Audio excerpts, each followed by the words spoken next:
Chapter 11, the router, the link, and the routes.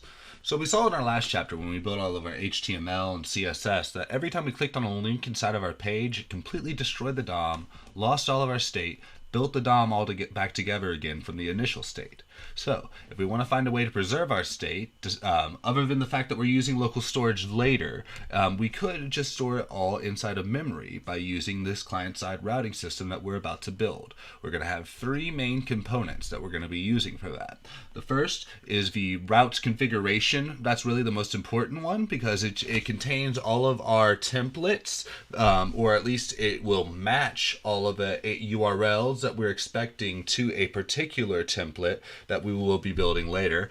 And then we have a router, which looks inside of that routes configuration object, and it looks to see whatever URL is either provided to it by the URL whenever they're initially loading the page, whenever somebody initially loads into the app. And it's going to try to match that to a route in the routes configuration object and then render that template found inside. Or it could also come from our link object, our link component that we're going to be building later, which is going to check inside of our internal links that we designate with a link class. And it's going to look for the href attribute inside of each anchor tag. And it's going to take that href and then push that into the router, which will look for a match inside of the routes configuration object, look for a template within it, and then attempt to render it. So, join me as we begin to code this. We are going to start off at the top by defining some global variables. Okay, so we're here inside of the same folder where we have been. Server is exactly the same. We still have our very verbose and ugly toggle theme version that this isn't going to change until we get to our local storage chapter. But we're going to keep this variable, and then we're going to add a couple others. One, the most important here, is main, which is going to just be checking for this main area up here, which we gave a class for whatever reason. We could have just used the tag, but it is what it is. And we're going to be looking for that by doing a query selector. And since we have the class, we may as well use it. And then also we have to designate which links we're going to be using for our internal navigation. Now, we didn't do this in the last chapter, but what we're going to be doing is we're going to be designating a link class. And that is going to be the important thing here. All of these internal links are going to be needed. And that's the important thing. All of these internal links are going to be designated with this link class, and that is going to be the thing that tells us, hey, don't actually load an entire new page for this. Instead, I want you to go into this router component that we make later and take out the href that we find right here, and we're going to make a push it into that and use our router component to render it to the page. So all of our internal links now have the new class, but our footer that still leads to a different web page, and that is the key because we don't want that to be an internal link. So scrolling down past all of this toggle theme stuff, we're going to define our routes configuration object. Like I said, it's pretty important because the router is going to be looking inside of this every time to find what it wants to render. Say for the home route, if we want to render something for the home route that was even really simple, what we want to do is we want to take this main area and we want to change the inner HTML, which is going to be what's going to be inside of it. And what do we want to change the inner HTML to? I mean, nothing that exciting. We're just going to be changing it to main.inner HTML. Yeah, I like that, Copilot. That's exactly what we're going to be doing for now, because we're going to be doing all of our big components in the next chapter. It's going to take 15 minutes probably. We just want to get this out of the way first.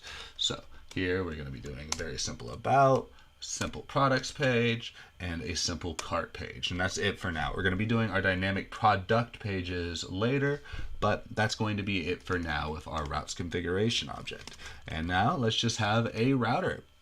which takes in a potential path, not a potential, a potential path, and we see if the routes configuration object has that potential path. And if it does, then we want to run the function that comes with that potential path. And otherwise, we're going to make up this custom 404 that I think is just kind of funny because it helps you really see what's going on here. And it's just going to be an H1 that says, you're at location.pathname. And then it's going to be like, but you really shouldn't be. And then I'm going to say, why are you looking for potential path? Just to show that it's going to be the same thing. I don't know. It might be a little bit silly, but thought it was something interesting to show.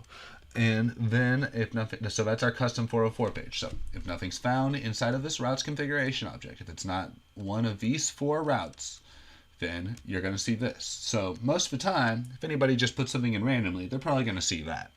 And then last but not least, we need to make our links function.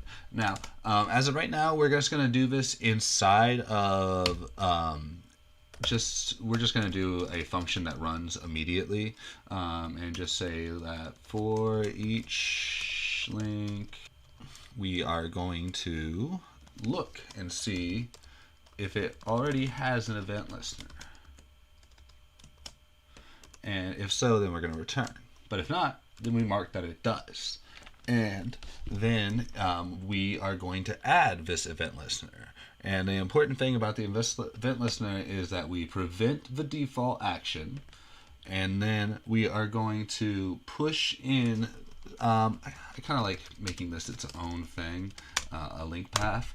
And then here we are going to, bam, change that to the link path, and then run the router with that link path. And that is going to adapt and take all of our custom links, and it will make it so that it runs the router with the path that is in the href attribute, which we mentioned earlier right here. And that pretty much does it. We just need to make sure we do one last thing afterwards, which is we need to actually run the router whenever somebody actually loads into the page. So to do that, we just want to run it with the URL that they're asking for, which we can find by going into the location object and asking for what path name they're doing. Because we know that the rest of it, the host, the domain, is going to be our website. And then one last thing is we want to check to make sure that we have the popstate. But one thing with popstate is that it happens relatively late into the loading process. And so one thing that I like to do to make sure that you never have any errors here is to wait until everything else is loaded. And then once everything else is loaded, then you run your function, which is a event listener for popstate that runs the router with whatever URL comes out of a popstate. And with that, we have our client-side routing solution. So let's run our server and see what we get. I got it over here and I've already got it loaded up. And as you can see, we can now toggle the theme and then load around, and everything works exactly the way it is supposed to do. We just don't have a very exciting web page yet, but we have full client-side routing capabilities. In the next chapter, from here, where we are going to actually make every component here.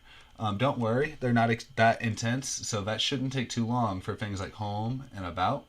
But the products page is going to take a moment, and then we have to make, so we have to create a data loading solution to go to a database and find our products. And then we have to make it so that each products page will load the correct information for each product. And then in the next chapter, we will create a cart, and we will make it so that whenever the user refreshes, the theme selection stays and the cart will be the same.